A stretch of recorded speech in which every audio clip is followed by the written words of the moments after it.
Born in Cuba, a Jamaican grandfather, some Chinese ancestry, raised in the DMV, mixing an amazing culinary aptitude, and you've got the recipe for Chef Bren Herrera, host of Clio TV's Culture Kitchen.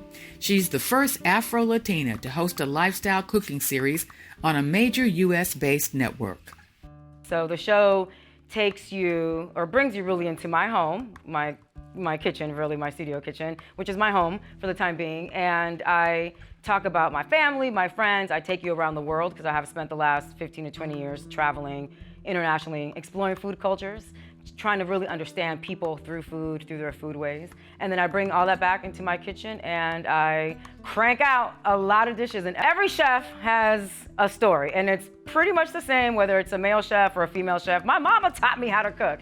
And in essence, that's pretty much what happened in my household. And so she invited me into the kitchen at a very early age, mostly because of the pressure cooker. In Caribbean culture and Latin culture, what you normally see in the kitchen are pressure cookers. Pressure cooking is the quintessential way of cooking foods that are typical in our cuisine, like beans, rice, a lot of meats, porks, things like that. When I was doing research for my book, Modern Pressure Cooking, I learned that not too long ago, as recent as 2017, in Cuba, the Castros handed out pressure cookers as a way to subsidize the experience at home. And anyone who's privately manufacturing pressure cookers, and let's say they're selling it for 30 bucks, the government comes in and subsidizes it for you at $5.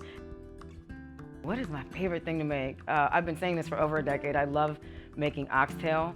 And in the pressure cooker, it's done in 35 to 40 minutes, where if you weren't doing it in the pressure cooker, it could easily take you 3 hours. We eat it braised, spicy, hot, delicious, again, cooked in a really robust tomato and red wine sauce, and then you literally have to get your hands, on that bone and suck the marrow out of it. When I first started cooking professionally almost 20 years ago, was very much a fusion, right? I wanted to introduce the audiences at large to what Cuban cuisine is like. Cuban cuisine, much like maybe Puerto Rican, Haitian, there is no indigenous food because, again, of things that have happened, colonization. Our foods today are very much rooted in the African diaspora and Spanish food. So you'll see a lot of hybrid and a lot of crossover in our foods across the islands.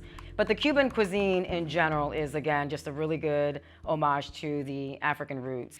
We asked Chef Bren about the spices she uses, which she sometimes picks up during her travels to places like Israel, St. Croix, and Italy. She enjoys being introduced to new and exotic flavors, but then there are her favorite staples. Spices are a lot of cumin, and my mom jokes on me. She's like, you use way too much cumin, but I love cumin because it's a really smoky, earthy spice that gives a lot of meat tremendous flavor. Oregano, like I said, cumin, salt goes in everything, and that's for everybody. That's quite basic.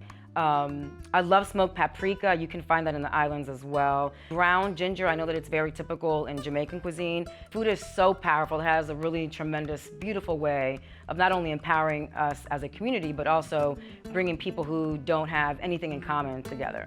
So I'm so excited that you're in my kitchen today. I'm making a really special recipe, something that I grew up eating, something that I still thoroughly enjoy. It's one of my favorite recipes. In fact, I got it from my mommy on my show, Culture Kitchen, and it is a delicious chickpea stew with chorizo and butternut squash and a lot of flavor. I'm gonna teach you guys how to make a sofrito. Say that with me, sofrito. And in Spanish, this dish is called potaje de garbanzo. That's garbanzo bean. So I hit the saute button, and all I'm doing is adding a little bit of olive oil. I've got some going in there.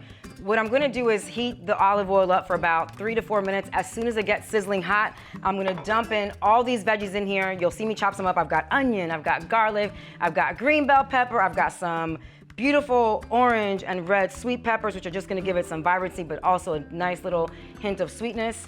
Here is the onion. You hear that sizzle going on there. And if you don't wanna use olive oil for whatever reason, that's totally fine. You can use vegetable oil. So I've added the onion.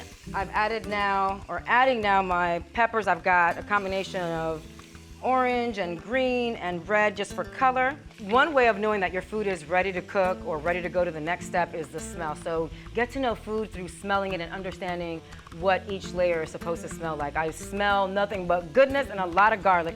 So here go my chickpeas. I've got 2 cans of chickpeas. These are already pre-cooked, actually mostly cooked, so that's gonna take a lot of time out of your cooking process.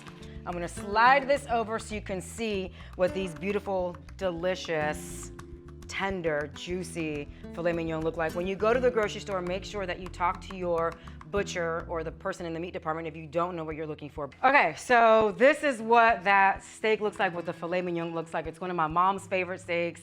Traditionally, we would just start eating this, but I made this crazy delicious, super sexy browned butter garlic sauce that I'm just gonna smother over here. And I have like six or seven cloves of garlic. And look, this is what you want. Look at this yumminess, fat upon fat, but it's a good kind of fat. So thanks for hanging out. This is how I eat a lot. This is how I enjoy my family, how I celebrate my friends, how I celebrate and keep the culture alive. I'm gonna dig into this and taste my potaje de chorizo con garbanzos and butternut squash. I always say garlic makes everything better. Don't do anything basic and always have a glass of bubbly in your hand.